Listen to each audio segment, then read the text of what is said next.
ధన్యవాదాలు.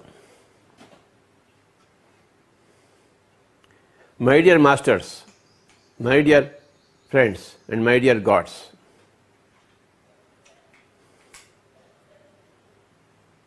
ప్రతిసారి ఒక్కొక్క అంశాన్ని మనం తీసుకుని దాని గురించి మనం తెలుసుకుంటున్నాం.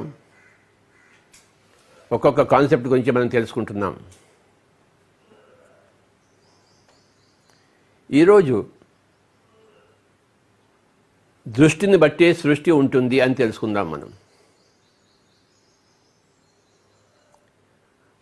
చూపుని బట్టే చూడబడేది ఉంటుంది.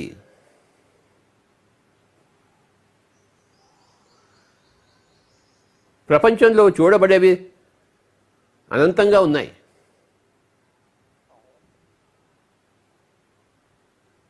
కానీ మన చూపుని బట్టే అవి మనకి ప్రత్యక్షమవుతాయి, లేకపోతే అవి కనుమరుగవుతాయి. మనకు కనపడవు, అవి ఉన్నా కానీ మనకు కనపడవు.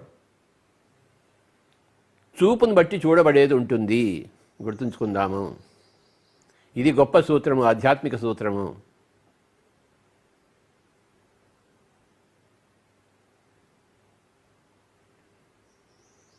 చూపుని బట్టి చూడబడేది ఉంటుంది. ఇప్పుడు నేను ఇక్కడ ఉన్నాను, నా పక్కన టీవీ ఉంది, నేను ఇటువైపు చూసాను అనుకోండి, నాకు టీవీ కనబడుతుంది.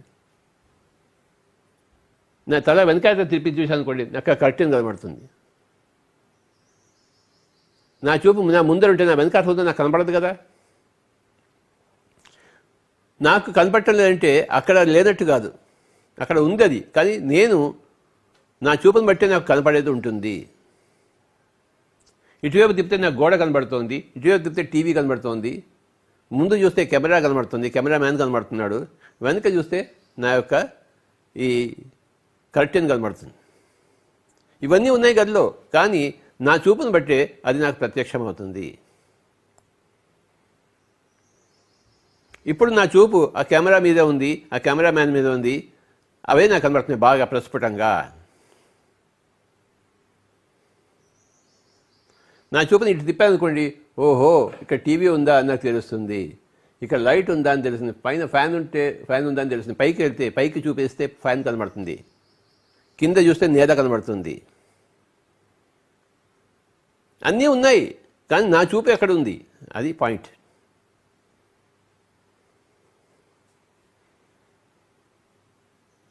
మీ చూపు ఎక్కడుందో మీకు అదే కనబడుతుంది, ప్రత్యక్షమవుతుంది. దాంతోనే మీరు సంసారం చేస్తారు.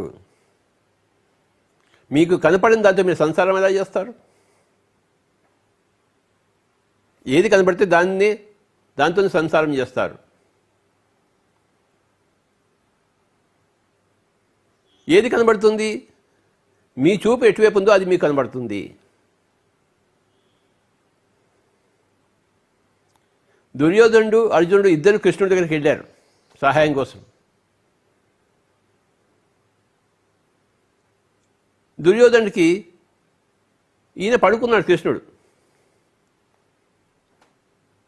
దుర్యోధనుడికి శ్రీకృష్ణుడి కాళ్ళు కనపడలేదు, తల కనపడింది. తల దగ్గర పోయి కూర్చున్నాడు. తర్వాత అర్జునుడు వెళ్ళాడు.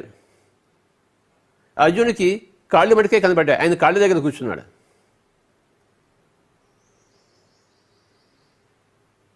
శ్రీకృష్ణుడు పడుకుని ఉన్నాడు, ఆయన కళ్ళు తెరిచాడు. ముందు చూపు ఆయనకి అర్జునుడి మీద పడింది. ఎందుకంటే ఆయన కాళ్ళ దగ్గర కూర్చున్నాడు కనుక. తల దగ్గర కూర్చున్నాడు, కనపడ్డు కదా. ఫస్ట్ అర్జునుడు చూశాడు ఆయన కళ్ళు విప్పి. తర్వాత ఇటువైపు తీసుకుంటే ఇటు దుర్యోధనుడు ఉన్నాడు. ఏమిటి పొద్దున్న ఇద్దరు వచ్చారు అని అడిగాడు.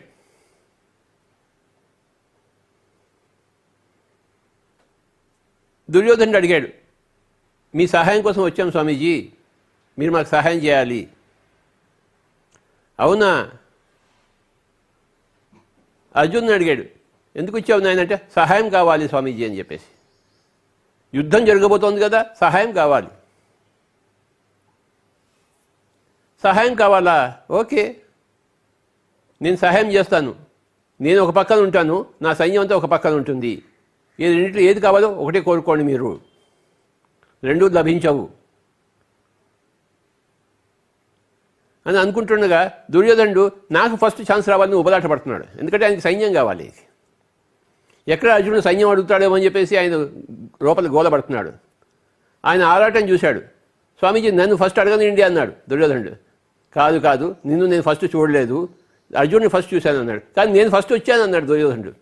ఈ గదిలోకి నేను ఫస్ట్ వచ్చాను, మీరు అది గమనించటం లేదన్నాడు. నేను చూడలేదా నిన్ను, నా చూపు నీ మీద లేదు, నేను చూసింది ఫస్ట్ అర్జునుడిని. నాకు సంబంధించినంత వరకు అర్జునుడిని నేను చూశాను, అర్జునుడే ముందు వచ్చాడు నాకు, తర్వాత నిన్ను చూశాను నేను. నా లాజిక్ నాకు ఉంటుందని చెప్పాడు. నీ లాజిక్ నీ దగ్గర ఉన్నప్పుడు ఫస్ట్ అర్జునుడిని అడుగుతాను, నీకేం కావాలయ్యా, నేను కావాలా నా సైన్యం కావాలా? అర్జునుడు ఎప్పుడు సైన్యం కోసం రాలేదు, దుర్యోధనుడు సైన్యం కోసమే వచ్చాడు. కృష్ణుడు అక్కర్లేదు దుర్యోధనుడికి, కృష్ణుడికి వాల్యూ తెలియదు. అర్జునుడు వెంటనే స్వామీజీ థ్యాంక్ యూ వెరీ మచ్, నన్ను ఫస్ట్ అడిగించినందుకు, నాకు మీరే కావాలి, మీ సైన్యం అనవసరం, నాకు మీరు నా దగ్గర ఉంటే చాలు అన్నాడు. వెంటనే దుర్యోధనుడికి ఎగిరి గంతేసినట్టు పడేసినది. అంతకి వెతకబోయిన తీగ కాలికి చుట్టుకున్నట్టు అనిపించింది. తాను కోరుకున్నదే తనకు జరుగుతోంది. అర్జునుడు పనికిరాని కృష్ణుని అడిగాడు, నాకు మిగతా అంతా నాదే, ఆ సైన్యం అంతా నాదే అని సంబరపడ్డాడు. తర్వాత దుర్యోధనుడు అడిగాడు, స్వామీజీ ఇంకేముంది, నువ్వు అటువైపు వెళ్ళు, నీ సైన్యం నాకే ఇచ్చేసే అన్నాడు. తథాస్తు అన్నాడు కృష్ణుడు. చూశారా, చూపును బట్టే చూడబడేది ఉంటుంది. కృష్ణుడు ఫస్ట్ అర్జునుడిని చూశాడు. అర్జునుడు అడిగాడు, నీకేం కావాలి నాయన అని చెప్పేసి. తర్వాత ఇటు చూపు మనకి బదిలిచాడు. తల దగ్గర ఉన్న వాడికి ఇటువైపు తిరిగి చూశాడు. ఇక్కడ దుర్యోధనుడు ఉన్నాడు. కళ్ళు తెరవంగానే కాళ్ళ దగ్గర ఉందనే కనబడుతుంది కదా మనకి. ఇది గొప్ప సన్నివేశం మహాభారత యుద్ధంలో. చూపును బట్టి చూడబడేది ఉంటుంది. ఇంకో సన్నివేశం తెలుసుకుందాం. అటువైపు భీష్ముడు ఉన్నాడు సేనానాయకుడుగా కౌరవులకి, ఇటువేమో అర్జునుడు యుద్ధం చేస్తున్నాడు మిగతా వాళ్ళు. 10 రోజులు అయిపోయింది. భీష్ముడు అంతా సర్వనాశనం చేస్తున్నాడు పాండవుల సైన్యాన్ని. పాండవులేమో ముందుకు వెళ్ళలేకపోతున్నాయి, ఎందుకంటే భీష్ముడు అడ్డంగా ఉన్నాడు అక్కడ. 10 రోజులు అయిపోయింది. 1 కాదు, 2 కాదు, 3 కాదు, 4 కాదు, 5 కాదు, 6 కాదు, 7 కాదు, 8 కాదు, 9 కాదు, 10 రోజులు అయిపోయింది. కృష్ణుడు ఇదంతా చూస్తున్నాడు, రథసారథి కదా. కోపం వచ్చింది కృష్ణుడికి. అర్జునుడి వైపు కోపంగా చూశాడు. ఏమిటి నువ్వు చేస్తున్నావు, మీ తాతగారిని ఎందుకు చంపడం లేదు?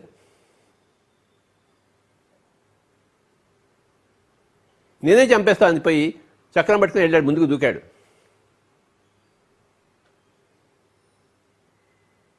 అక్కడ యుద్ధంలో ఒక చక్రం ఉంటే రథచక్రం, ఆ రథచక్రం తీసి తానే పరిగెత్తాడు, చంపేస్తాను నేనే భీష్ముడు అని చెప్పేసి. అర్జునుడు వచ్చి కాళ్ళ వెళ్ళా పట్టుకున్నాడు. ఎందుకంటే కృష్ణుడు చెప్పకూడదు, ఆయన చెప్పిన దానికి ఆయనే విరుద్ధంగా చేస్తున్నాడు, చేయక తప్పలేదు ఆయనకి. కాళ్ళ వెళ్ళా పడ్డాడు, నేను చేస్తానని చెప్పేసి. అప్పుడు అంతవరకు ఏం జరిగింది? ఈయన నా తాత నా తాత నా తాత అని యుద్ధం చేస్తున్నాడు. ఆయన ఏం యుద్ధం చేస్తాడు నా తాత అనుకుంటే? తాతను చంపలేడు కదా. నా తాత కాదు, అక్కడ ఉన్నది నా ప్రత్యర్థి, ఒక సేనా నాయకుడు, దుష్టుడైన కౌరవులను సపోర్ట్ చేస్తున్నవాడు అని అనుకుని యుద్ధం చేస్తే జయించేవాడు. కానీ ఈయన నా తాత నా తాత అనుకుని యుద్ధం చేస్తున్నాడు. అంటే ఆ చూపును బట్టి చూడబడేది ఉంటుంది. అర్జునుడు ఒక మనవడిగా చూస్తున్నాడు, ఆయన తాత అయ్యాడు. అర్జునుడు ఒక ధర్మయుద్ధం చేస్తున్నట్టు అక్కడ అధర్మ యుద్ధానికి ఎగెన్స్ట్గా ఉంటే వేరే ఆ తీరు వేరేగా ఉండేది. ఈయన మనవడిగా చూస్తున్నాడు అక్కడ నా తాత అని చెప్పేసి. అందుకే 10 రోజులు అయిపోయింది. అది శ్రీకృష్ణుడికి నచ్చలేదు. కనుకనే ఆ అర్జునుని దృష్టిని మరల్చాడు, చూపుని తిప్పాడు, చూపుని మార్చాడు. అప్పుడు అర్జునుడు నిశ్చయించుకున్నాడు,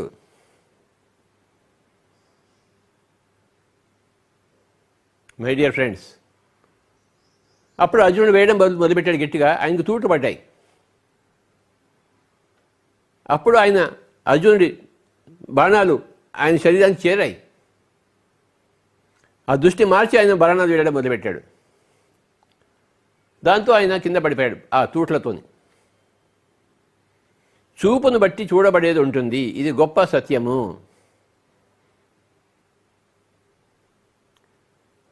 మహాభారతం కానీ రామాయణం కానీ ఏదైనా కానీ గొప్ప గొప్ప సత్యాలను మనకి ఇస్తుంది. మనకి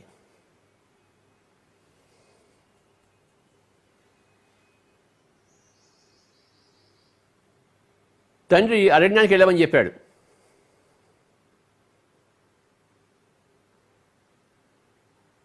శ్రీరాముడు వెంటనే ఒప్పుకున్నాడు. ఆయన మనసులో ఏ ఇతర భావన లేదు. సరే స్వామి, సరే తండ్రి అన్నాడు, వెళ్ళిపోయాడు.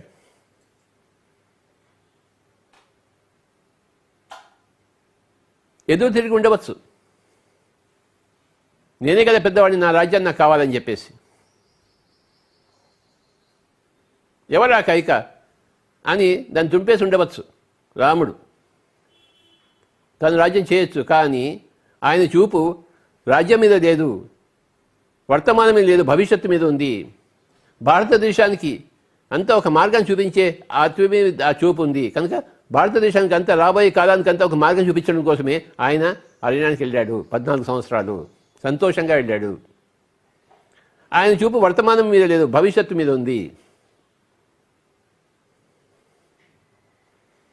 చూపును బట్టి చూడబడేది ఉంటుంది మై డియర్ ఫ్రెండ్స్. గౌతమ బుద్ధుడు బయటికి వచ్చి ఒక చావు చూశాడు, ఒక ముసలితనం చూశాడు, ఒక రోగాన్ని చూశాడు. ఆయన చూపు వేరే, మన చూపు వేరే. మనం రోజు చూస్తున్నాం ఇవన్నీ, కానీ మనకి బుద్ధత్వం రాలేదే. ఇది మామూలు అనుకుంటాం మనం. ఆయన ఎలా చూశాడు, ఇదేమిటి ఇలా జరుగుతోంది, ఆయన చూపు వేరే. వెంటనే నిర్ణయించాడు, నేను వెళ్తున్నాను తపస్సు చేసుకోవడం కోసం, నేను దీనికి కారణం తెలుసుకుంటాను అని చెప్పేసి. ఆ నిశ్చయంతో ఆయన ఇంటి నుంచి వెళ్ళిపోయాడు.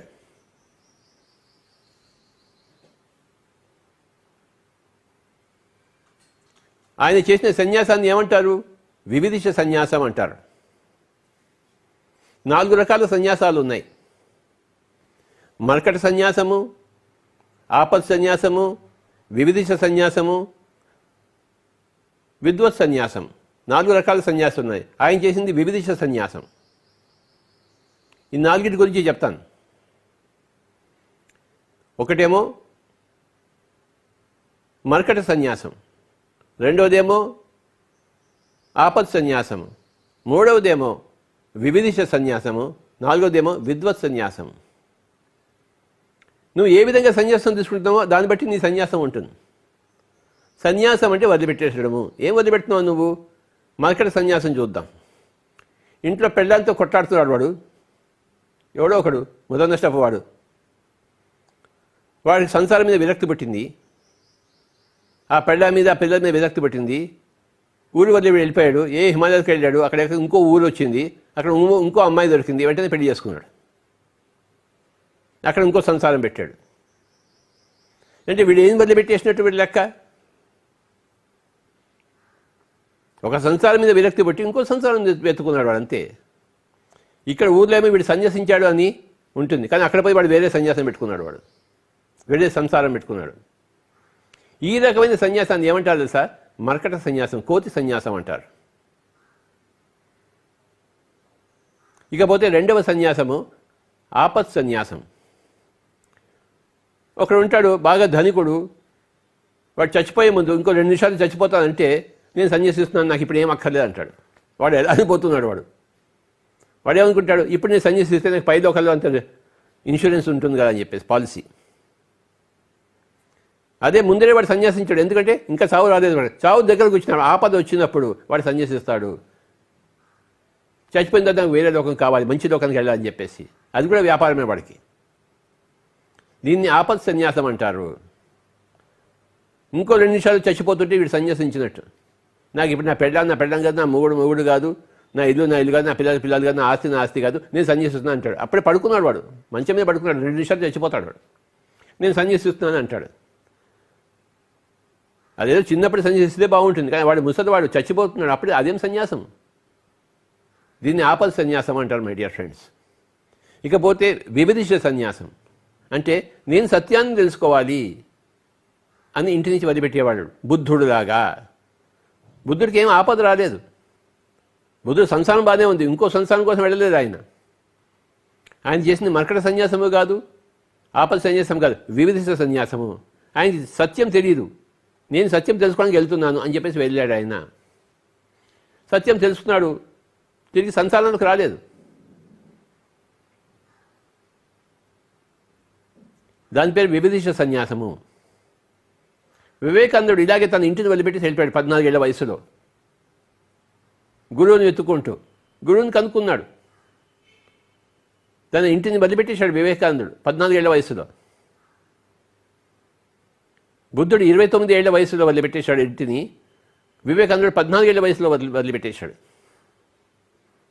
ఆయన సన్యాసము వివిధిష సన్యాసము. ఇకపోతే రామకృష్ణ పరమహంస, ఆయన ఎక్కడికి హిమాలయానికి పోలేదు, ఆయన సన్యసించలేదు. ఆయనకి ఎప్పుడు పెళ్ళాం ఉండింది, పెళ్ళాంతో సంసారం చేయలేదు, అది వేరే మాట. కానీ పెళ్ళాంని వదిలిపెట్టలేదు ఆయన, పెళ్ళాంతో కూడా ఉన్నాడు. అంటే ఏంటి, ఆయన సత్యంలోనూ ఉన్నాడు, సత్యంలో ఉంటూ సన్యసించాడు, ఏది వదిలిపెట్టలేదు. ఆయన పేరు, ఆ సన్యాసం పేరు విద్వత్ సన్యాసము, విద్యతో కూడిన సన్యాసం. పిరమిడ్ మాస్టర్లు అందరూ కూడాను ఈ విద్వత్ సన్యాసులే, దేన్ని వదిలిపెట్టరు, ఉన్న దాంట్లోనే మొత్తం అంతా సాధిస్తారు, ఇంటిని వదిలిపెట్టిపోరు, ఒక సంసారం వదిలిపెట్టి ఇంకో సంసారంలో దూరరు. సో 4 రకాల సన్యాసాలు ఉన్నాయి: మర్కట సన్యాసము, ఆపత్ సన్యాసము, వివిధిష సన్యాసము, విద్వత్ సన్యాసం. మై డియర్ ఫ్రెండ్స్, విద్వత్ సన్యాసులైన పిరమిడ్ మాస్టర్ అందరికీ నా యొక్క నమస్కారములు. ఇప్పుడు చూడండి ఏమైంది. ఇప్పుడు సన్యాసం అంటే ఒక విధమైన చూపుతో వాడు బయటకు వెళ్ళాడు. ఏ విధమైన చూపుతో వెళ్ళావు అదే నీకు దొరుకుతుంది, చూపును బట్టే చూడబడేది ఉంటుంది. నువ్వు ఏ దృష్టితో నువ్వు సన్యసించావో, ఇల్లు వదిలిపెట్టి వెళ్ళిపోవో అదే నీకు లభిస్తుంది.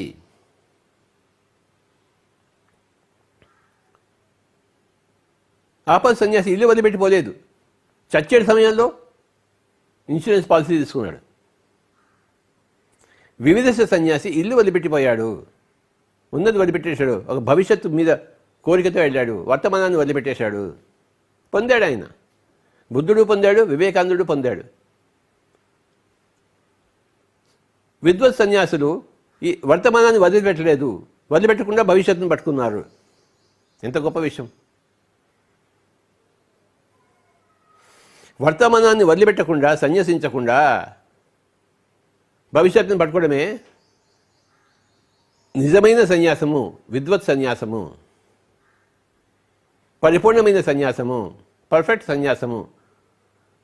సన్యాసం అనే వర్డ్లో 2 ఉన్నాయి, సమ్యక్ ప్లస్ న్యాసము. సమ్యక్ అంటే సరి అయినా, పర్ఫెక్ట్ అయినా, న్యాసం అంటే వదిలిపెట్టడం. వర్తమానాన్ని వదిలిపెట్టకూడదు, వదిలిపెట్టకుండా భవిష్యత్తును పట్టుకోవాలి.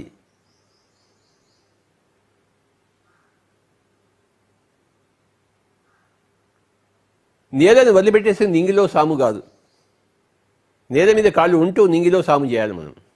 అంతవరకు మనకి పైకి ఎదగాలి మనం. ఆకాశం మన తల తలిగేంత వరకు మన శరీరాన్ని పెంచుకోవాలి, నేల మీద కాళ్ళు ఉంటూ.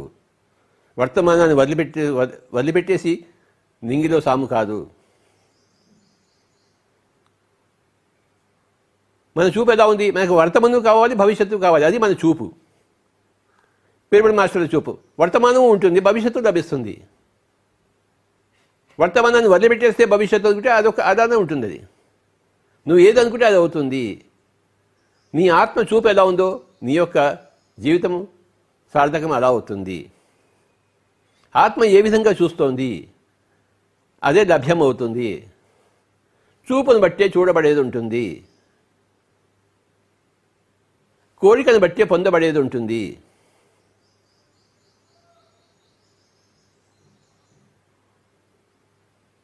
యేసు ప్రభు ఏం చెప్పాడు? తట్టుడి తలుపులు తెరవబడును అన్నాడు.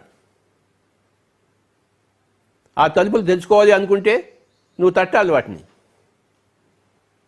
అసలు అవి తెరుచుకునే ఉన్నాయి, అవి మూసుకుని ఉన్నాయని నువ్వు అనుకున్నావు. నువ్వు అలా అనుకున్నావు కనుక అవి మూసుకున్నట్టు నీకు కనపడ్డాయి. అసలు తలుపులు లేవు, మూసుకోవడం లేదు అని నువ్వు అనుకుంటే ఆ తలుపులు లేవు, మూసుకోవడాలు లేవు. నువ్వు నిరభ్యంతరంగా ఇటు నుంచి అటు ఎక్కడికైనా ప్రయాణం చేయవచ్చు. చూపును బట్టే చూడబడేది ఉంటుంది.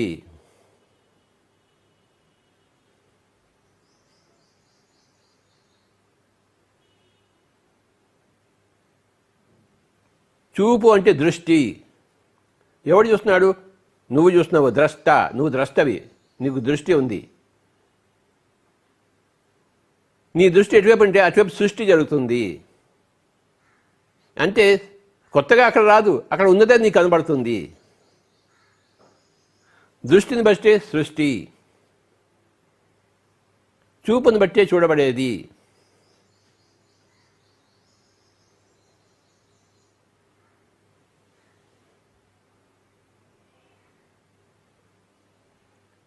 ఉదాహరణకు ఈ కరోనా చూద్దాం.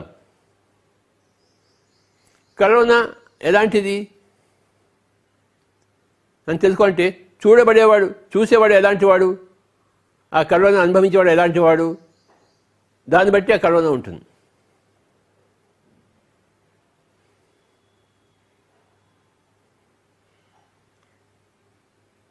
ఈ కరోనా అనేది ఎలా ఉంటుందంటే అది నీ బట్టి ఉంటుంది.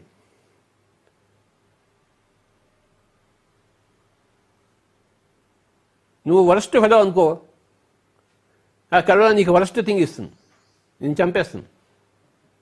ఎందుకంటే నువ్వు భూమి మీద ఉండడానికి వీల్లేదు, భూమికి బరువు. నువ్వు చావుకి నువ్వు భయపడుతున్నావు. ఎవడు చావుకి భయపడతాడు? భూమికి బరువుగా ఉన్నవాడే, లోక కంటకుడే చావుకి భయపడతాడు. వాడిని భయపెడుతుంది, వాడిని లేపేస్తుంది. నువ్వు పై లోకాలకు పోయిరా నాయనా అంటుంది. బ్యాడ్ పీపుల్కి కరోనా బ్యాడ్ థింగ్, వరస్ట్ పీపుల్కి corona worst thing. Bad people ఏంటి? వీడికి చావంటే భయం కానీ నా ఉద్యోగం పోతుంది, నేను డబ్బులు సంపాదించలేను, నాకు ఇలా డబ్బులు వస్తాయి, నా బీదరికం వస్తుంది అనుకున్నాడు వాడికి అదే వస్తుంది. వాడికి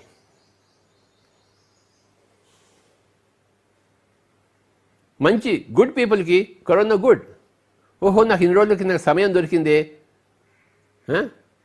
నేను కాస్త విశ్రాంతిగా నా కుటుంబ సభ్యులతో ఉంటాను, ఇన్ని రోజులు లేను, డబ్బులు పోతే పోయినాయి, ఇంకో మళ్ళీ సంపాదించుకోవచ్చు, ఇప్పుడు నేను కుటుంబంతో హాయిగా ఉంటాను కదా అని వాడు గుడ్ ఫెలో. కరోనా వాడికి గుడ్గానే ఉంటుంది. వాడికి ఇక బెస్ట్ ఫెలో పిరమిడ్ మాస్టర్స్. ఓహో, నేను ఇంకా బోల్డ్ పుస్తకాలు చదువుకోవచ్చు, భగవద్గీత చదువుకోవచ్చు, ఉపనిషత్తు చదువుకోవచ్చు, ఇంకా ధ్యాన సాధన చేయొచ్చు ఇంట్లో కూర్చుని అని అనుకుంటాడు. కనుక వాడికి ఆ కరోనా బెస్ట్గా ఉంటుంది. అంటే వీడి చూపును బట్టే ఆ కరోనా అలా ఉంది. అది వరస్ట్గా ఉందా, బ్యాడ్గా ఉందా, నెగిటివ్గా ఉందా, పాజిటివ్గా ఉందా, గుడ్గా ఉందా, బెస్ట్గా ఉందా, ఎవరికి? ఎవరెవరి చూపును బట్టి ఆ కరోనా అలా కరుణిస్తుంది, లేకపోతే శపిస్తుంది. నువ్వు శాపానికి అర్హుడైతే నీకు శపిస్తుంది, నువ్వు వరానికి అర్హుడైతే నీకు వరాలు ఇస్తుంది. నీ బట్టి అది ఉంటుంది. Corona is worst thing for worst people, bad thing for bad people, good thing for good people and best thing for best people. ఇప్పుడు కరోనా ఏమిటి? వరస్ట్ అయిందా, బ్యాడ్ అయిందా, గుడ్ అయిందా, బెస్ట్ అయిందా? అది స్వతహాగా ఏమీ కాదు. నువ్వు దాన్ని ఎలా తీసుకుంటావో అది అలా నీకు అయింది. చూపును బట్టే చూడబడేది అయింది. మై డియర్ ఫ్రెండ్స్,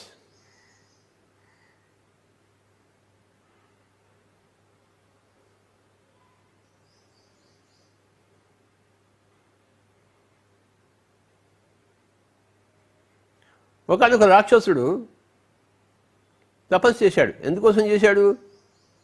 నాకు చావు ఉండకూడదు అని. వాడు నేనంటే శరీరం అనుకున్నాడు. వాడు నాకు శరీరం చావు ఉండకూడదు, నేను నేల మీద చావకూడదు, ఆకాశంతో చావకూడదు, మనిషి చేత చావబడకూడదు, జంతువు చేత చావబడకూడదు. వాడు అన్ని పాసిబిలిటీస్ అన్నీ చూశాడు. వాడు రాత్రి చావకూడదు, పొద్దున్న చావకూడదు, ఏ ఆయుధం చేత చావబడకూడదు. ఇక మొత్తం లిస్ట్ అంతా చెప్పాడు, నాకు చావుకు రాకూడదు అని చెప్పేసి. ఈయన తపస్సు చేశాడు కనుక పరమశివుడు సాక్షాత్కరించాడు. భక్త, ఏమి నీ కోరిక అన్నాడు. నాకు ఇలా ఇలా ఉంది స్వామి, ఇలా లిస్ట్ అంతా చెప్పాడు. ఆయన ఏమి ఆలోచించలేదు, యద్భావం తద్భవతి కదా, అలాగే జరుగుగాక అని చెప్పేసి వెళ్ళిపోయాడు. ఆయన హిరణ్యకశిపుడయ్యాడు. వాడికి చావు లేదనుకున్న విర్రవీగాడు. కానీ నరసింహావతారంలో వచ్చాడు ఒక ఆయన. జంతువు కాదు, మనిషి కాదు. తన తొడల మీద కూర్చోబెట్టుకున్నాడు. నేల మీద కాదు, ఆకాశంలో కాదు. సంధ్యా సమయంలో, పొద్దున కాదు, రాత్రి కాదు. తను గోళ్లతో చీల్చి చంపాడు. ఆయుధం కాదు, గోళ్ళు శరీరంలో భాగం.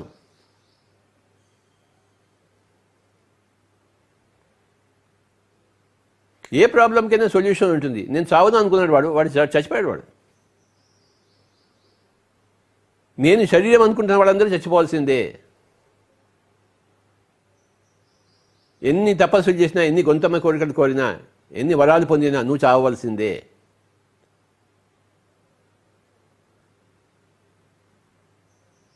శరీరం చంపబడితే ఆత్మ చావదని వాళ్ళు తెలుసుకోలేదు ఆ రాక్షసుడు. నేను శరీరమే అనుకుంటున్నాడు. కనపడేదే సత్యం అనుకున్నాడు. వాడికి కనపడేదే సత్యం అవుతుంది. వాడి చూపుని బట్టి వాడు చూడబడేది అవుతుంది.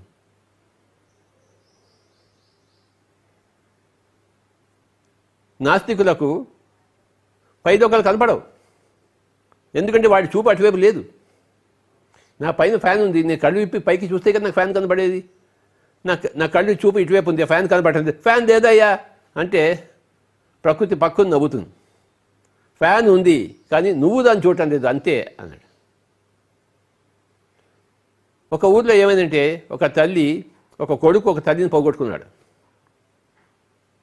తల్లిని పోగొట్టుకుని ఆ కూడలిలో ఏడుస్తున్నాడు వాడు. ఒక యోగి అటు నుంచి వెళ్ళాడు.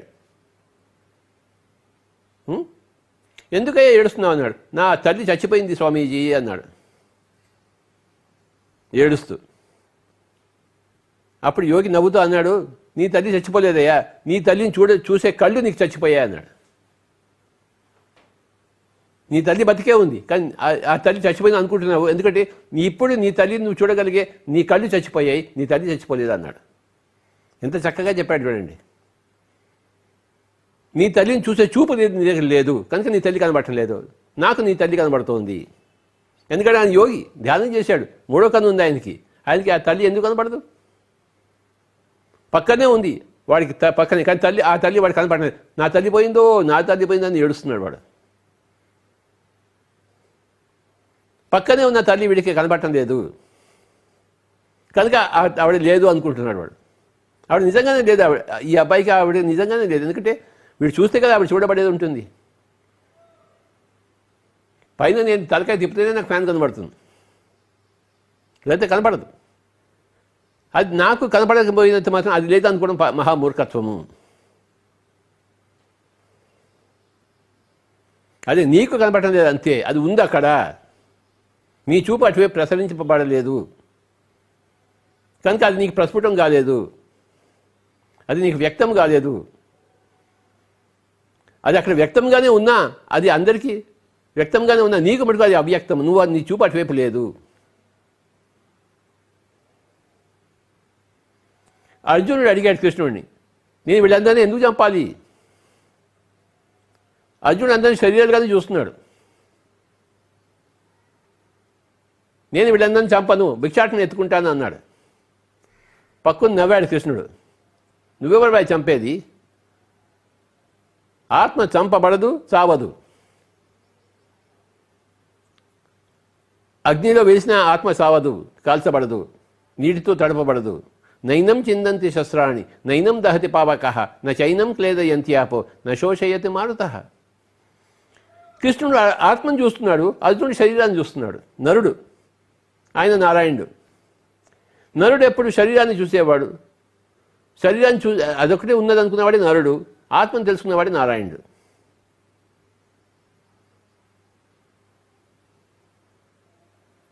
అర్జునుడు కేవలం శరీరాన్ని చూడగలిగే వాడు, ఆత్మను చూడగలిగేవాడు కృష్ణుడు. వీళ్ళిద్దరికి సంభాషణ.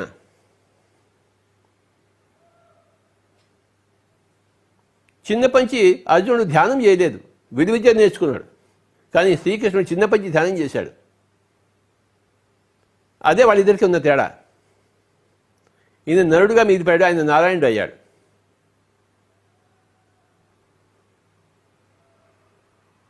అర్జునుడి చూపంతా శరీరం మీదే, నేను వాడిని చంపాను అని చెప్పేసి. కృష్ణుడు చూపంతా ఆత్మ మీద, చంపేసేవాడిని.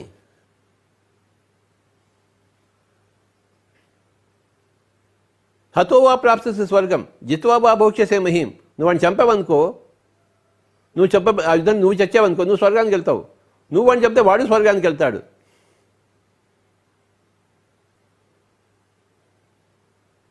చనిపోయిన వాడు పైలోకాలకు వెళ్తాడు. ఆయన చూశాడు అవన్నీ ఆయన కనబడుతుంటాయి అవన్నీ. ఆయనకి మూడో కన్ను ఉంది, ఆయనకి గొప్ప మూడవ కన్ను. చిన్నప్పటి నుంచి ధ్యానం చేశాడు ఆయన.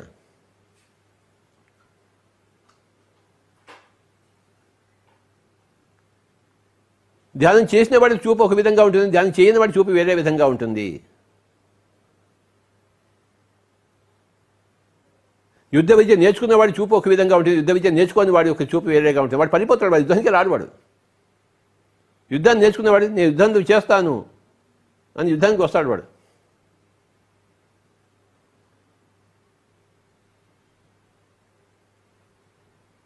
ఉత్తరాకుమారుడు యుద్ధానికి బయలుదేరి వచ్చి ఆ పెద్ద కౌరవ సైన్యం చూసి భయపడి వెళ్ళిపోయాడు. ఆయన నేను దిగి వెళ్ళిపోతాను అన్నాడు. ఎందుకంటే ఆయన చిన్నప్పటి యుద్ధం చేయలేదు. ఆయనకి యుద్ధ సామర్థ్యం లేదు, ఊరికే గప్పాలు కొడుతుంటాడు అంతే. ఆ గోగ్రహణంలో ఇంట్లో గప్పాలు కొట్టి వచ్చాడు ఉత్తరాకుమారుడు. అక్కడ చూసేసరికి బెమ్మేది ఎత్తిపోయాడు, పరిగెత్తిపోవడం మొదలుపెట్టాడు. అర్జునుడు వాడిని పట్టుకుని నాయన నేను చేస్తాను యుద్ధం అని చెప్పాడు. ఎందుకంటే చిన్నప్పటి యుద్ధం చేసినవాడు, విద్య నేర్చుకున్నవాడు అర్జునుడు. ఆ ఉత్తరాకుమారుడు నేర్చుకోలేదు. నేర్చుకున్నవాడు బెమ్మేది ఎత్తిపోతాడు. వాడి చూపు అలా ఉంది, చూడబడేది అలా ఉంది. అర్జునుడు చూపు వేరే, యుద్ధ విద్య నేర్చుకున్నవాడు. ఆయన భయపడ్డాడు. యుద్ధ విద్య నేర్చుకుని వాడు భయపడతాడు, నేర్చుకున్నవాడు భయపడ్డు. చూపును బట్టి చూడబడేది ఉంటుంది. ఉత్తరాకుమారుడి చూపు వేరే, అర్జునుడి చూపు వేరే, బృహన్నడి చూపు వేరే.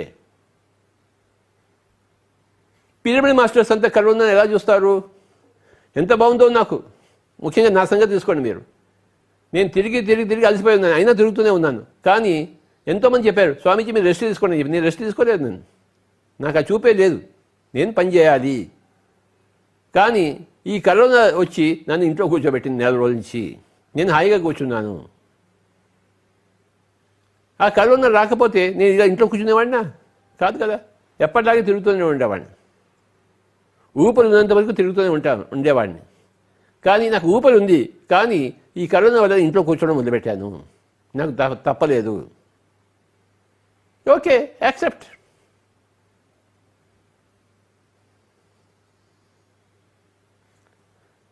Accept, admire and allow. 3 A's.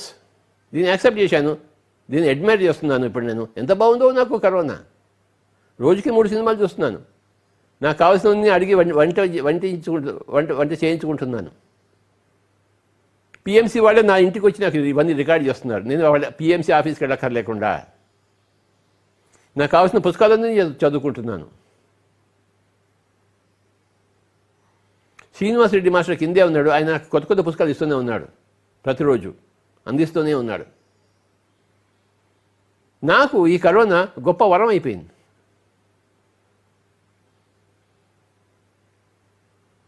ఒక 1,00,000 మంది చనిపోయారు అన్ని దేశాలు కలిపి. వాళ్ళకి అది శాపం అయిపోయింది. వాడు నేను శరీరం అనుకుంటున్నాడు, ఆ శరీరాన్ని తీసేసింది. శాపం కాకపోతే ఇంకేంటి?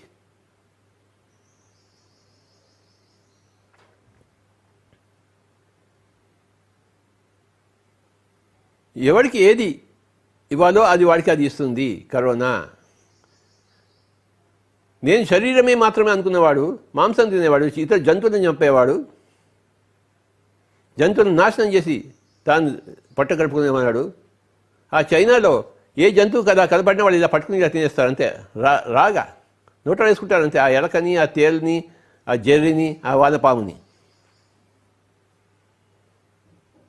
అంటే అవన్నీ చచ్చిపోవాలి, వీడొక్కడే బతికి ఉండాలి. రాక్షసత్వం కాకపోతే ఇంకేమిటి?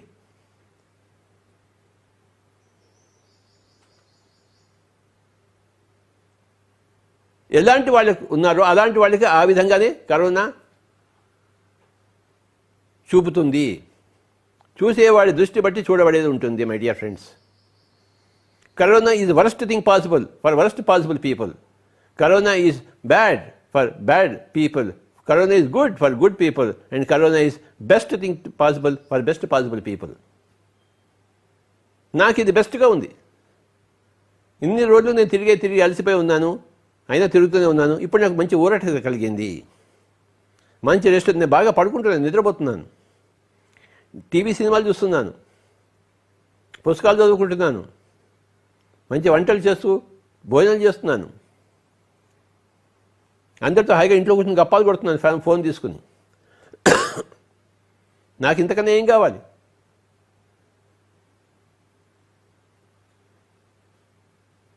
యదా యదా హి ధర్మస్య గ్లానిర్భవతి తదాత్మానం సృజామ్యహం. ఎప్పుడెప్పుడైతే ధర్మం క్షీణిస్తుందో నన్ను సృష్టించుకుంటున్నాను. దుష్ట సంహారం కోసము, శిష్ట రక్షణ కోసము.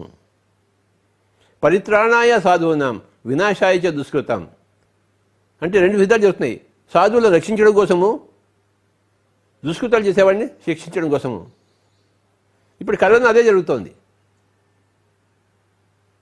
ఏం చేస్తోంది? మాంసం తినేవాడిని చంపేస్తుంది, ధ్యానం చేసేవాడిని రక్షిస్తుంది.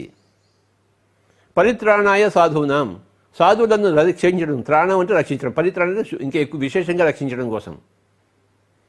పరిత్రాణాయ సాధూనాం వినాశాయ చ దుష్కృతం. నాశాయ కాదు, వినాశాయ.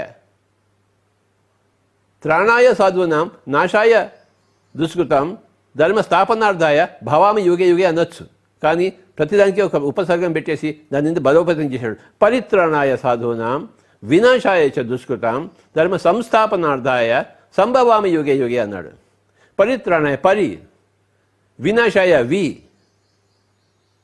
ధర్మ సంస్థాపన సంభవామి యుగే యుగే.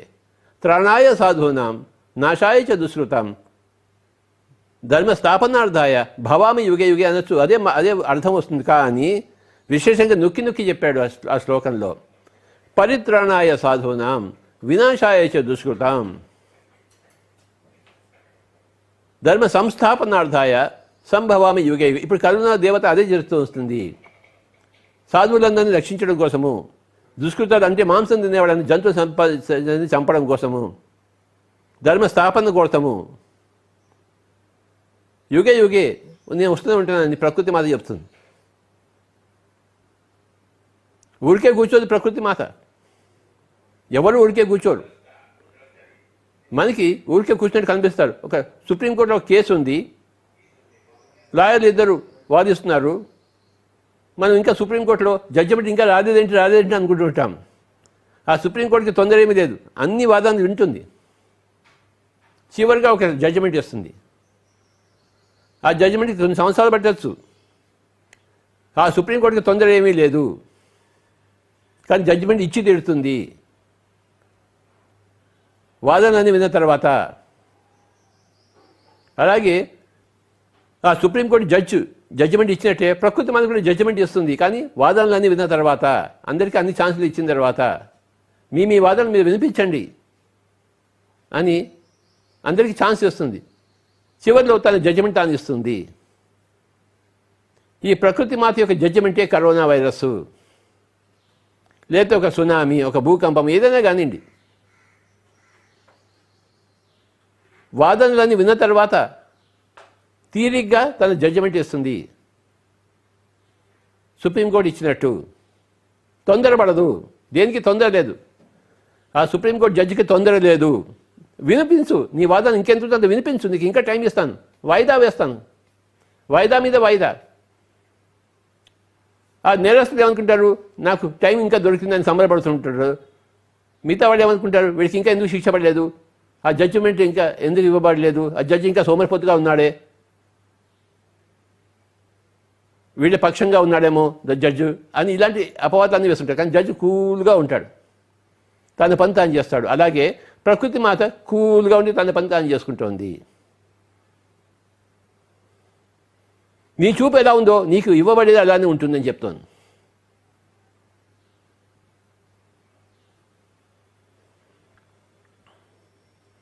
నీ చూపుని బట్టి నేను ఉన్నానని చెప్తుంది ప్రకృతి మాత. నేను నీకు వరమో శాపమో అది నువ్వే చూసుకోవాలి, ఎంచుకోవాలి నువ్వు. నీ దృష్టి లోపభూయిష్టంగా ఉంటే నేను ఒక విధంగా ఉంటాను, నీ చూపు గుడ్ సమారిటన్గా ఉంటే, లోక కళ్యాణకారిగా ఉంటే నేను ఇంకో విధంగా ఉంటాను. చూపును బట్టే చూడబడేది ఉంటుంది. ఇది గొప్ప సూత్రం సృష్టిలో.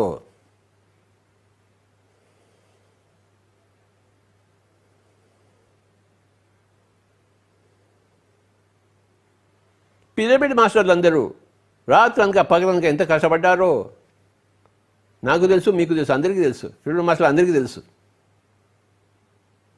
ఎక్కడ పొమ్మంటే అక్కడ పోయి, ఏ ఊరికి పొమ్మంటే ఆ పోయి, డబ్బులు ఉన్నా లేకపోయినా కష్టపడి, తిన్నా తినకపోయినా కష్టపడి, నిద్ర ఉన్నా లేకపోయినా కష్టపడి 30 సంవత్సరాలు సాధించారని. ఇప్పుడు పిరమిడ్ మాస్టర్ అందరికీ సెలవు.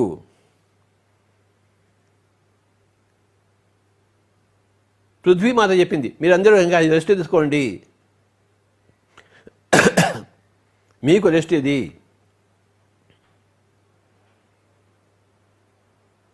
ఇన్ని రోజులు ధ్యాన ప్రచారం చేశారు, ఇంట్లో కూర్చొని కాస్త ధ్యానం చేసుకోండి, హాయిగా తింటూ. మీరు హాయిగా ఉంటేనే ప్రపంచాన్ని హాయిగా ఉంచగలరు. మీరు ఏడుస్తుంటే ప్రపంచానికి కూడా ఏడుస్తూనే ఉంటుంది. మీ బట్టే కదా ప్రపంచం, చూపును బట్టే చూడబడేది. మీరు హాయిగా రెస్ట్ తీసుకోండి, ఇంట్లో విశ్రాంతిగా ఉండండి. ఇన్ని రోజులు మీ కుటుంబ సభ్యులను మీరు వదిలిపెట్టేసి తిరిగారు, ఇప్పుడు మీ కుటుంబ సభ్యులతో ఉండండి బాబా.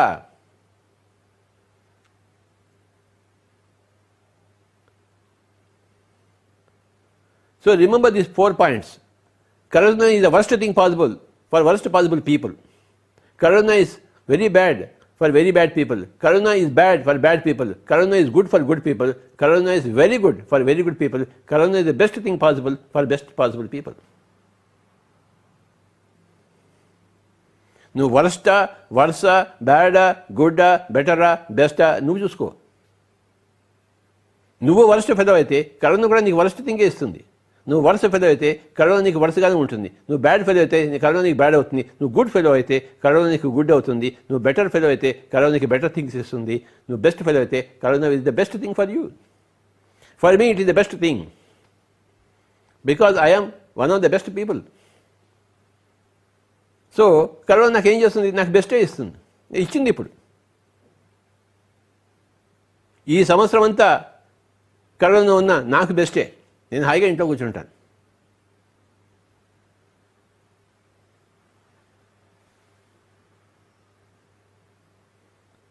మై డియర్ ఫ్రెండ్స్, నీ చూపును బట్టే నీ ప్రపంచం ఉంటుంది, నీ వాస్తవం సిద్ధిస్తుంది. You create your own reality through your దృష్టి, త్రూ యువర్ చూపు. You create your own reality. Corona నీకు రియాలిటీని ఇవ్వదు. నీ రియాలిటీ ఏదో అది నీకు ఇస్తుంది. నీ రియాలిటీ నువ్వే నిశ్చయించుకుంటావు, నేను నిశ్చయించను. అర్జునుడు కోరుకున్నదే అర్జునుడు పొందాడు, దుర్యోధనుడు కోరుకున్నదే దుర్యోధనుడు పొందాడు. దుర్యోధనుడు సైన్యాన్ని కోరుకున్నాడు, అర్జునుడు కృష్ణుడినే కోరుకున్నాడు. వాళ్ళు కోరుకున్నదే వాళ్ళకి లభించింది. కృష్ణుడు ఏం పక్షపాతి కాడు.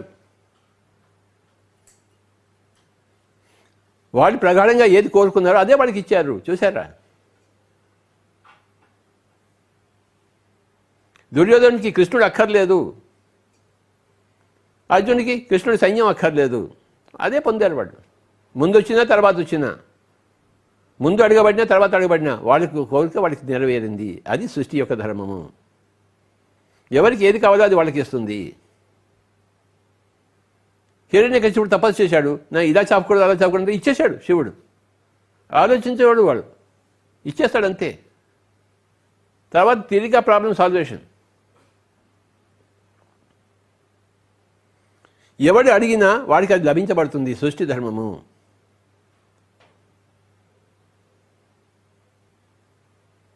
వాడు హిరణ్యకశిపుడా లేదా గౌతమ బుద్ధుడు చూసుకోదు. ఎవరికైనా ఎవడు ఏది కావాలంటే అది వాడికి అది ఇస్తుంది. తథాస్తు, అలానే జరుగుగాక. So be it. మనకేది కావాలో మనమే తెలుసుకోవాలి. మన చూపు ఎలాంటిదో మనమే తెలుసుకోవాలి బాబా. ఫ్యాన్ ఉందో లేదో తెలుసుకోవడానికి నేను కళ్ళు ఎత్తి చూడాలి. పరలోకాలు ఉన్నాయో లేదో తెలుసుకోవడానికి నేను ధ్యానం చేయాలి. ఇహలోకపు చూపుని కట్టేసేస్తే పరలోకపు చూపు వస్తుంది.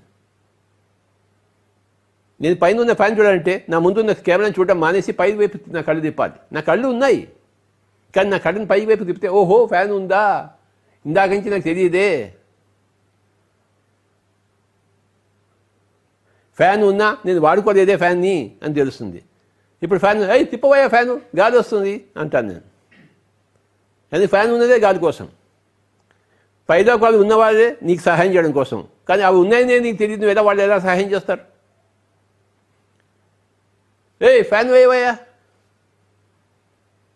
నవ్వు కానీ ఫ్యాన్ వేయి. కెమెరా ఫ్యాన్ చూపించమ్మా. ఇప్పుడు అందరికీ ఫ్యాన్ కనబడుతుంది. ఇక్కడ ఉంది ఫ్యాన్. ఫ్యాన్ తిప్పడం చూపించింది ఆయన. కనబడుతుందా ఫ్యాను? తిరుగుతుందా ఫ్యాను? తిరుగుతుందా? అంటే ఇప్పుడు నువ్వు కెమెరా తిప్పావు కనుక ఆ కెమెరా కనబడుతోంది. ఇంతకుముందు కెమెరా మరి నా వైపు చూపు. కెమెరా కనబడుతుందా ఇప్పుడు? లేదు, చూడటం లేదు. ఆ ఫ్యాన్ కనబడితే తిప్పరా అంటాము. పైలోకాలు ఉన్నాయని తెలుసుకుంటే పైలోక మాస్టర్స్ మాకు సహాయం చేయండి అని కోరుకుంటావు. వాళ్ళు సహాయం ఇస్తారు. వాళ్ళు సహాయం ఇవ్వడం కోసమే ఉన్నారు. ఫ్యాన్ ఎందుకు ఉంది? గాలిని ఇవ్వడం కోసమే ఉంది. కానీ నువ్వు ఫ్యాన్ ఉన్నప్పుడు ఫ్యాన్ని చూడలేదు. నువ్వు ఇక ఫ్యాన్ స్విచ్ ఆన్ ఎలా చేస్తావు? నీ గాలి ఎలా వస్తుంది? పరలోకాలు ఉన్నాయి, కానీ నువ్వు నీ చూపే ప్రసరింపబడలేదు. కానీ నీకేం సహాయం చేస్తాయి పరలోకవాసులు? నన్ను ఎవరైనా ప్రశ్న వేస్తే నాకు దగ్గర సమాధానం వస్తుంది. నన్ను ప్రశ్న వేపుతున్నావు, నేనేం సమాధానం ఇవ్వను వాడికి? అడగకపోతే అమ్మైనా పెట్టదు, అడిగితే అమ్మ కాకపోయినా పెడుతుంది. చూసారా? అడగాలి. తట్టుడి తలుపులు తెరవబడును అన్నాడు యేసు ప్రభు. తట్టుడి, కళ్ళు ఎత్తుడి, ఫ్యాన్ కనబడును. కనబడితే ఫ్యాన్ ఊరికే ఎందుకు ఉంది? తిప్పకూడదా అంటాం. మాస్టర్స్ ఎందుకున్నారు ఊరికే? పైన వాళ్ళు సహాయం చేయండి వాళ్ళు ఇంత సహాయం చేస్తారు. మనకు కావాల్సిన వర్షాన్ని కురిపిస్తారు, మన రోగాన్ని తీసేస్తారు ఆస్ట్రల్ సర్జరీ చేసి. మనకి అమృతాన్ని పోస్తారు ఈ శరీరం ఎన్ని రోజులైనా ఉండడం కోసం.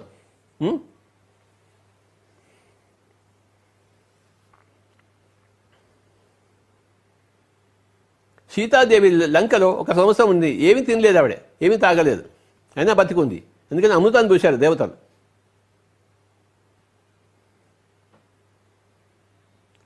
ఆవిడికి ఆ దేవతలంతా కనబడుతుంటారు. నాకు ఫ్యాన్ ఇప్పుడు కనబడినట్టు కళ్ళు ఎత్తితే. ఆవిడ గొప్పది, యోగేశ్వరులాగా ఆవిడే. ఇతరులకు వాసులంతా కనబడుతుంటారు. ఆ పార్వతీదేవి కనిపించి అమృతాన్ని ఇస్తూ ఉంటుంది. ఈవిడ ఏమీ తినదు తాగదు, సంవత్సరం బట్టి అలానే ఉంది, హాయిగా ఉంది. చూపును బట్టే చూడబడేది ఉంటుంది మై డియర్ ఫ్రెండ్స్.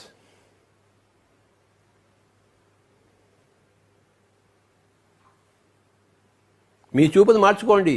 అలా అద్భుతంగా మార్చుకున్న వాడే పిరమిడ్ మాస్టర్స్. ఇప్పుడు మనం కాసేపు ధ్యానం చేద్దాం. చేతుల్లో చేత పెట్టుకుందాం, పాదాలు 2 క్రాస్ చేసుకుందాం, కళ్ళు 2 మూసుకుందాం, శ్వాస మీద ధ్యాస పెడదాం my dear masters. The best thing to do in this lockdown is meditation. We are given abundant time. Under the best possible conditions, stay at home and do meditation unto the corona. I am giving you the best possible thing because you are the best possible person. Be with your breath, my dear friends. You have your breath. You have your guru with you. You don't have to go anywhere else. మీ గురువు దగ్గర మీరు కూర్చోండి, మీ శ్వాస దగ్గర మీరు ఉండండి, మీకు అన్నీ లభిస్తాయి. ఆ హిరణ్యకశ్యపుడికి లభించినప్పుడు మీకెందుకు లభించదు? ఆ బుద్ధుడికి లభించినప్పుడు మీకెందుకు లభించదు? ఆ పరమశివుడికే అన్నీ లభించినప్పుడు మీకెందుకు లభించదు? మీ చూపు మీ లోపలికి మరల్చండి. Seek ye the kingdom of God and his righteousness first, and then all else will be added unto you అన్నాడు యేసు ప్రభు. Where is the kingdom of God? మీ లోపలే ఉంది. మీ చూపు మీ లోపలికి ప్రసరించండి. మీ శ్వాసతో కూడుంటే లోపలికి ప్రసరింపబడుతుంది. శ్వాస మీద ధ్యాస మై డియర్ ఫ్రెండ్స్. బహిర్ప్రపంచం నుంచి మీ చూపును మరల్చి అంతర్ప్రపంచంలో ఉండండి. బహిర్ముఖులంతా అంతర్ముఖులు కండి. అంతర్యానములు చేద్దాము.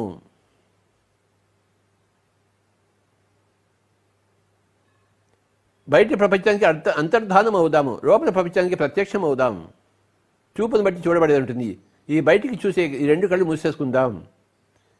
కళ్ళు తెరిస్తే బయటి ప్రపంచం, కళ్ళు మూసుకుంటే లోపల ప్రపంచము. చూపును బట్టి చూడబడేది ఉంటుంది. ఎవరూ కళ్ళు తెరవరాదు. ఎంత గొప్ప సూత్రమో! చూపును బట్టి చూడబడేది.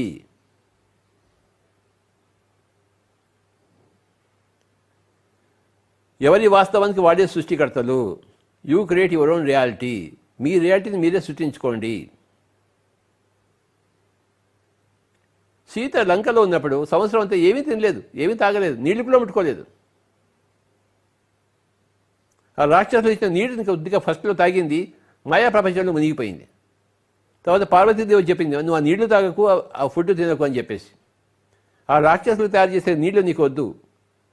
ఆ రాక్షసులు తయారు చేసిన ఫుడ్ నీకు, అది ఫుడ్ కాదు, అది పాయిజన్. అది అప్పంచి ఆవిడ ఉపవాసంలో ఉండేది, విశేషమైన ఉపవాసం, ఒక సంవత్సరపు ఉపవాసం. నీటి కూడా తాగలేదు, కానీ ఆవిడ హాయిగా బతికే ఉంది, అమృతంతో తాగి. ఆ దేవతలు వాళ్ళకి ఇచ్చారు, ఆవిడకి ఇచ్చారు.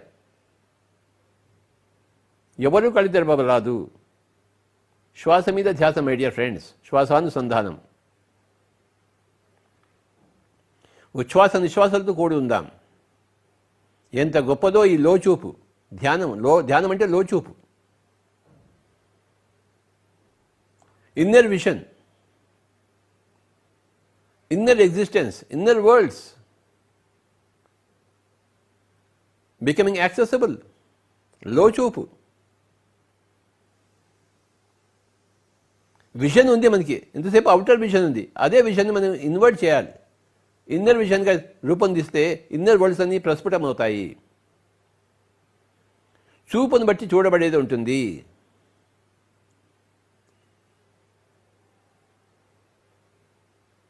బయట చూపుంటే బయట లోకాలు కనబడతాయి, లోపల చూపుంటే లోపల లోకాలు కనబడతాయి. లోకాలు బయట ఉన్నాయి, లోపల ఉన్నాయి. ఈ బయట కన్నా లోపల ఇంకా అనేక విచిత్రమైన అద్భుతాలు, లోకాలు ఉన్నాయి. ఈ కళ్ళు మూసుకుని కూర్చున్న వాడంతా ఏం చేస్తున్నాడు స్వామి అని అడిగాడు అర్జునుడు కృష్ణుడిని. ఆశ్చర్యవత్ పశ్యతి. కళ్ళు రెండు మూసుకుని అనేక లోకాలు ఆశ్చర్యంగా చూస్తున్నారు నాయన అన్నాడు కృష్ణుడు. ఆశ్చర్యవత్ పశ్యతి. మళ్ళీ వాడు కళ్ళు తెరిచి ధ్యానం నుంచి బయటకు వచ్చిన తర్వాత ఆశ్చర్యవత్ వదతి. ఆశ్చర్యంగా చెప్తారు, నేను ఓహో ఈ లోకానికి వెళ్ళాను, ఆ లోకానికి వెళ్ళాను, అవి చూశాను, ఇది చూశాను అని చెప్పి, నా గత జన్మలు చూశాను, భవిష్యత్ జన్మలు చూశాను, అన్నీ చూశానని చెప్తే ఆశ్చర్యంగా చెప్తుంటాడు. వినేవాడు ఎలా వింటారు? ఆశ్చర్యవత్ శృణోతి, ఆశ్చర్యవత్ పశ్యతి, ఆశ్చర్యవత్ వదతి, ఆశ్చర్యవత్ శృణోతి అని చెప్పాడు శ్రీకృష్ణుడు భగవద్గీతలో. చూశారా? నువ్వు లోపల లోచూపు కలిగి ఉంటేనే కదా నీకు ఆశ్చర్యవత్ పశ్యతి, లోపల చూడగలవు ఆశ్చర్యంగా. నువ్వు కళ్ళు రెండు మూసుకోపోతే, ఎంతసేపు బహిర్ముఖంగా ఉంటే బహిర్లోకాలే కనబడతాయి, అశాశ్వత లోకాలు.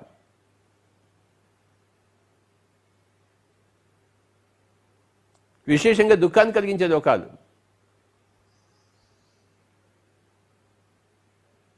సృష్టి దుఃఖాలు కోరుకునేవాడికి దుఃఖాలు, సుఖాలు కోరుకునేవాడికి సుఖాలు, జ్ఞానాలు కోరుకునేవాడికి జ్ఞానాలు ప్రసాదిస్తుంటుంది. అది సృష్టి యొక్క ధర్మము. ఎవరికి ఏది కావాలో అది వాడికి ఇస్తుంది.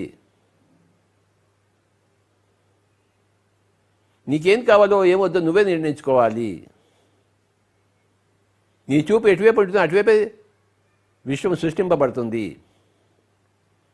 చూపుని బట్టి చూడబడేది ఉంటుంది మై డియర్ ఫ్రెండ్స్. హాయిగా కూర్చుందాము, శ్వాస మీద ధ్యాస పెడదాం.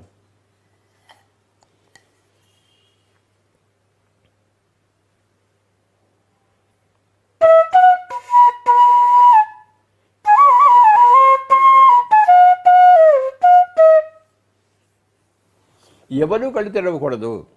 శ్వాస మీద ధ్యాస. Be with your breath. Normal, natural, easy, soft, simple, tender, peaceful, tranquil breath, my dear friends. Be with your breath.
ఆఖరి ఒక్క నిమిషం,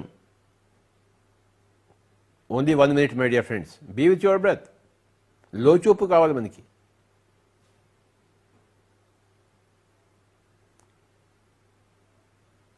లోకాలు మనం చూడగలగాలి, లో సత్యాలు తెలుసుకోవాలి మనం. దానికి లోచూపు అవసరం.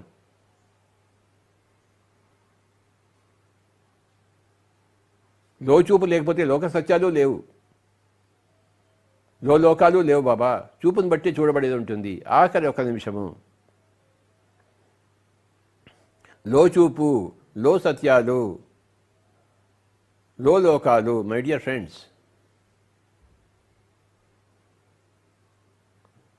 Final 30 seconds. Be with your breath. Normal, natural, easy, soft, simple, tender, peaceful, tranquil breath, my dear friends. Your breath is your way, your bridge to go into the inside. You have the breath with you. Cross the bridge.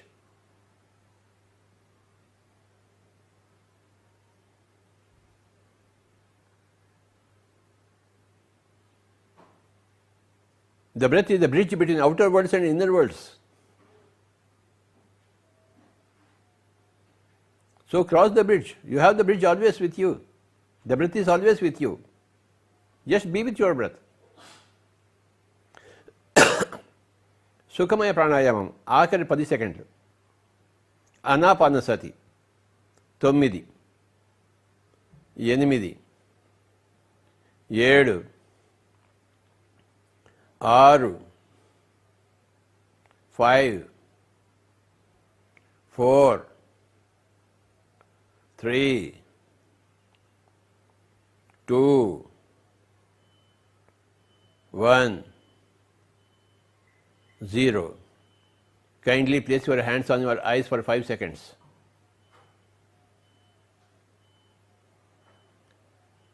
When you open your eyes, you will come back to the outer world.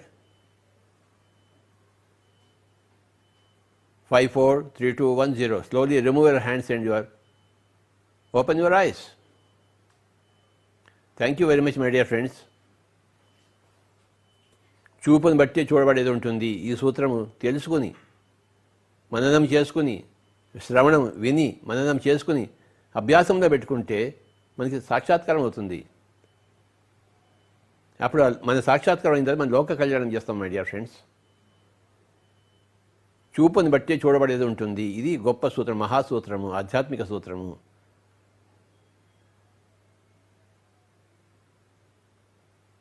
Thank you very much.